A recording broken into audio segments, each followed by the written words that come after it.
Sorry to stop it right there. I know it's always annoying when I stop the song in the middle, but it is time for break. So I hope everybody's had a good week, and have a nice break. Thank you, Francis. Welcome back, everyone. Hope you're doing well, especially those seniors out there. I'm thinking of you guys because we're, in the midst of the college decision time. We're going to make it through. We just got to keep working through it, and everything will come back, and it'll be really gratifying. So with that, we're just going to go on to announcements. Yeah, we don't have too many today, so we'll have lots of time for a sophomore speech. But our first announcement is Mr. Partlow. Hi, everybody. This is an AP exam announcement. First off, I've been having conversations with Mr. Zeljo and Dr. Hannah in the science department about when certain tests will happen, particularly those AP science and math tests. And I'm working on communication to let everybody know when those dates are. For those of you that signed up way back in the fall for an AP exam, even though you're not in an AP class, I'll be including the test dates in that email communication to you as well. So expect an email from me that includes a link to when all the tests are happening. The AP, because of COVID, offered some different administration times, and York School is trying to take advantage of those times to best serve you. So we've elected certain dates for certain tests, and some of them are going to be online. For those of you, definitely for the international students, you'll be taking your AP exams in a distance format online from home. And then some of the students that signed up for AP exams that are not in an AP class, that's going to be online at home too, most likely. They offer an online version. So again, expect an email coming shortly, that's what I'm working on today, about AP tests and when they're going to happen, and whether you're taking it at home online or whether you're coming to York School to take it. All right, and all international students will be taking it at home. That being said, there is a fee that everybody has to pay for the AP test, and your family's account here at York School will be billed for each AP exam you're signed up for. However, there are waivers for families that need financial support. And I need to know who you are. So if you think that you would benefit from a fee waiver for the AP exam, you need to let me know by next Wednesday. All right, that's important. I'll follow up with an email about this. But if you need a fee waiver for the AP exam, you have to notify me. And that'll also come in an email. So see that and you let me know by next Wednesday. So communications from Mr. Partlow to the entire school will include an AP communication about test dates and also about a fee waiver, and if your family could benefit from using a fee waiver to not have to pay for these test exams. Okay, I hope that's all clear. If not, you just shoot me an email and I'm happy to help out. Okay, thanks everybody. All right, thank you. Moving on, we have Mr. Key. Hi, everyone. Thanks, Kevin. So I have some important information about returning to campus next week for those of you that are going to choose to return to campus, and specifically about the 2 afternoons that we have scheduled to practice. So Monday afternoon for 11th and 12th graders intending to return to campus, we will have practice here from 1:30 to 3:30. And then on Tuesday for 8th, 9th, and 10th graders, we'll have a slightly different schedule. So for all 8th graders and new 9th and 10th graders, we'd like you to come at 1 p.m. And then all returning 9th and 10th graders, we'd like you all to join them at 1:30. And again, you'll end at 3:30 on that afternoon.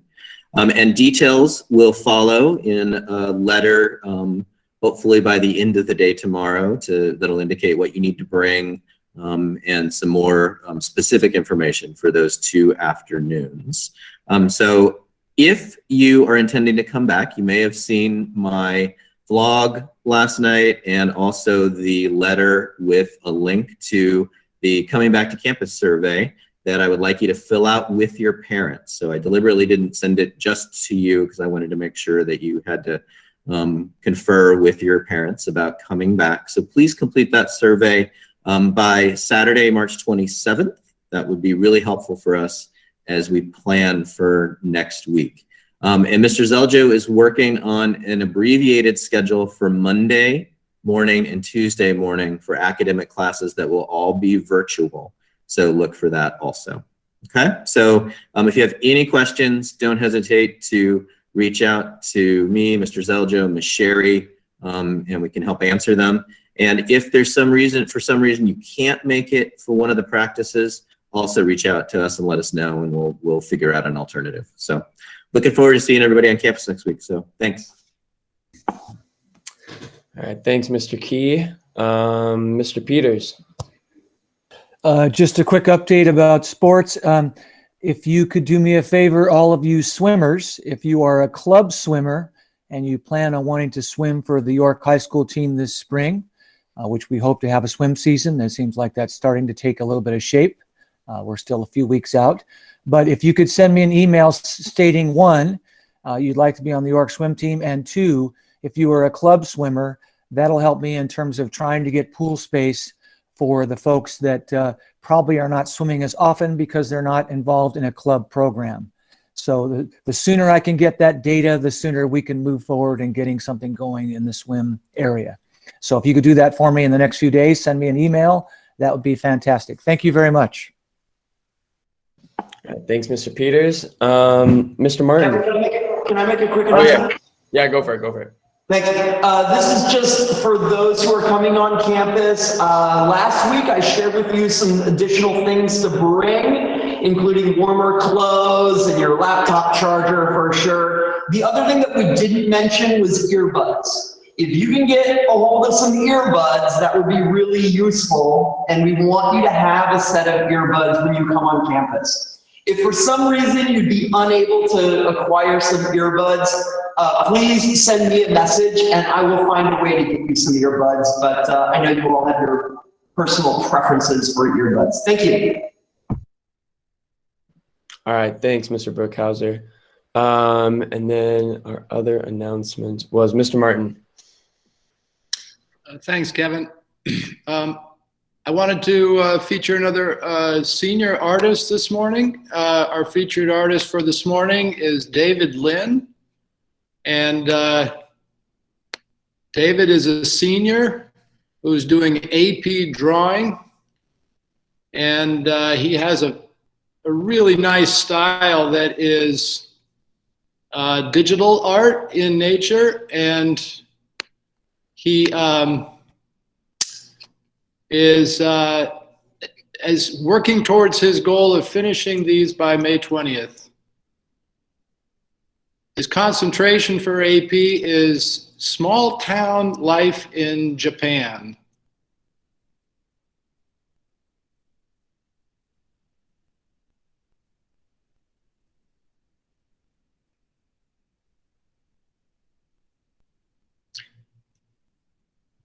All of these are created from his own imagination, from scratch, with a painterly style in this digital piece.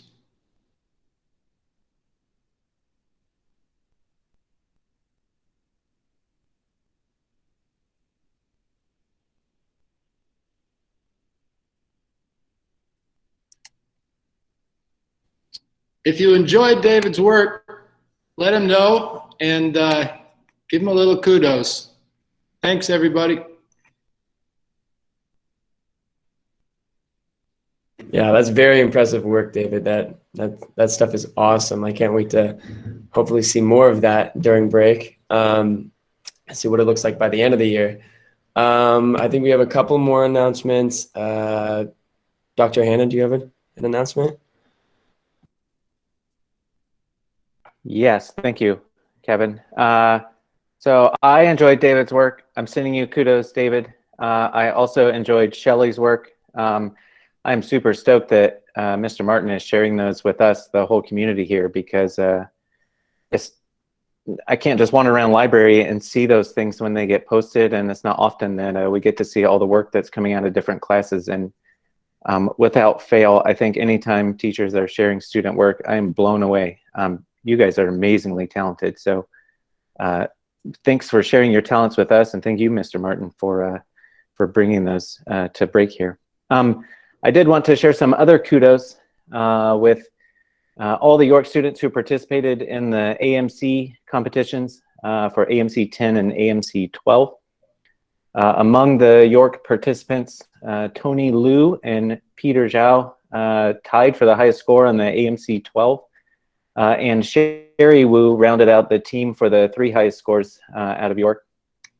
And likewise, on the AMC 10, May led all York participants, and that was followed by her team members Jack Ratcliffe, Peter Shing, and Hannah Shu, all of whom tied for the 2nd highest score there. So we had many students score within fractions of a point of these top scores, and I just want to encourage students, if you want to know your score, please contact me. Send me an email, jhanna, Hanna, @york.org, or you can just send me a chat and I'll get back with you. Thanks and congrats to all of you. Yeah, a lot of great work. Congratulations to everybody. Okay, we have one more announcement, and that is Miss Moneypenny. Yay, thank you, Kevin. I second Mr. Martin's appreciation for Mr. Martin, and congrats to all the mathematicians in our realm as well. My announcement is about service learning. Just a quick thing, if you have done hours already, yay. I appreciate all of you who have used the Haiku log hours spreadsheet function to get me those hours that you're doing. But do also remember you have reflections to do. Also on the service learning page under your class of 20-something, right? So check there, do your reflections as well. Things are rolling in, and I appreciate all of you, especially seniors. Just wrap those things up with a little bow. I'm so proud. I'm honored with everything that you're doing. Tutoring, food bank, lots of other things that you're working on. So thank you for all of that. And let's wrap things up with a little bow. Thank you. All right, thanks, Miss Moneypenny. Kate, are we ready for a sophomore speech? Yeah, I've honestly been watching his cat the whole time in the background. I've been paying attention, but those cats are really cute. Today we have Jack giving us a speech. Let's go.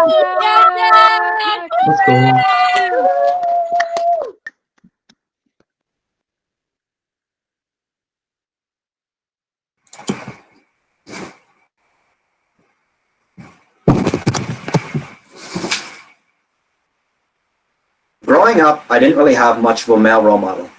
I lived with my mom and my sister, and every pet we had was a girl. I didn't really have a dad in the household. I saw him every other Saturday when he came down from his house in Oakland. Teaching me how to fix things and how to be an all-around patient and caring person, I had my grandpa, but he wasn't always around. And contrary to what my mom would say, fixing things and doing yard work isn't the only thing that makes a man a man. Going to school didn't make this much better because I didn't have very many friends, and most of the kids didn't like me. I did have one thing other kids didn't, though, and that was I got to go to summer camp every summer. But I never had that fatherly or otherwise paternal figure to lead me to the gates of manhood. While I was still young and didn't remember much, there are a few memories that particularly stuck out for me in my childhood. One such memory was sitting on the windowsill of Cabin 6 during my after-lunch siesta and watching the older boys play Magic the Gathering, a popular card game. I was in cabin 2, which was the youngest cabin, so at the time, these boys seemed a lot older than me. One such boy that stood out to me was Reed. He was a lot nicer than the other boys, and on the last day of camp, I sat with him as he cried, and I asked him, "Why are you crying?" And he said, "I'm going to miss you." Confused, I asked, "Why? You'll see me again next year." This was the last year my grandparents' camp was open to the public. After my grandparents' camp had shut down, I had a 2-year hiatus from going to camp.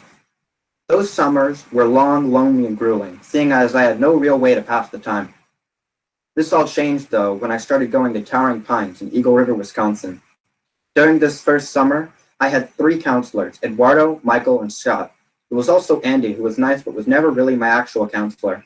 I also met Henry, who became one of my best friends, and who I still managed to keep in touch with, and I've grown up with in our many years at camp. Scott was one of the greatest guys I've ever met, and he was my counselor my first 3 years at camp. Whenever I saw him, he always seemed to have a smile on his face, and it might have been how young I was, but he never seemed to have an issue with anyone. Scott was always a kind figure who I could look up to. Eduardo helped me nurture my love for animals, as I was already always catching frogs, toads, and lizards. Michael was probably my most influential counselor, as he was my counselor every year after Scott had left, which was 4 years in total. Michael helped me get into Magic the Gathering, and would play with me, Henry, and pretty much everyone in our cabin who wanted to lose. Though I lost him every time I played him, every school year it became a new opportunity to become better, and maybe sometime beat him. He also encouraged me to write in a journal, which he had done, and it seemed to always keep him so calm, cool, and collected, so I thought I might try to do the same. Through Michael's carefree attitude, I learned to roll with the punches and keep my head up. Andy also helped me develop my love for bit humor, foreign music, and my sense of humor, and theater. Though not as influential, he still helped me nonetheless. Even without any magic key of a dad to open the doors to manhood and let me in, I still matured on my own pace. Though I don't know if I would have been better off with a dad in the household. My mom definitely would have thought so, with all the chores that need to get done. I still think that raising a young boy should be less about turning him into a man and more about turning him into a caring, respectable person who can effectively contribute to society.